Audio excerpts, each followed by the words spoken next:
পাক batter আরাফাতকে bold করে CR7 স্টাইলে উদযাপন শুরু বাংলাদেশের সাকলাইনের।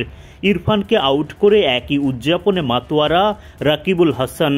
মেগা ফাইনালে গ্যালারিতে বসে বাংলাদেশি বোলারদের ঝলক দেখলেন বিসিবি সভাপতি আমিনুল ইসলাম বুলবুল। পাকিস্তান শাহিনসকে হারিয়ে শিরোপা জিততে মরিয়া বাংলাদেশ এ দল। এশিয়া কাপ রাইজিং স্টার্সের ফাইনালে টস জিতে পাকিস্তানের বিপক্ষে আগে বোলিংয়ের সিদ্ধান্ত নেয় বাংলাদেশ। ইনিংসের প্রথম বলেই সাফল্যের দেখা পান টাইগাররা। পাকিস্তান ওপেনার ইয়াসির খানকে রান আউট করেন সাকলাইন। এরপর ব্যাটিংয়ে হাল ধরতে আসা মোহাম্মদ ফাইককে উইকেটে থিতু হতে দেননি মেহরব। তার স্পিন জাদুতে বোল্ড এই পাকিস্তানি ব্যাটার।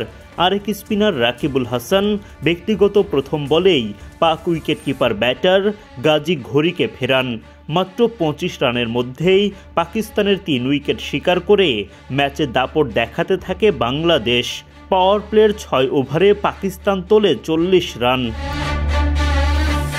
জিশান আলমের হাত ধরে চতুর্থ উইকেটের দেখা পায় বাংলাদেশ। জিশান বোল্ড করেন সাদাকাতকে।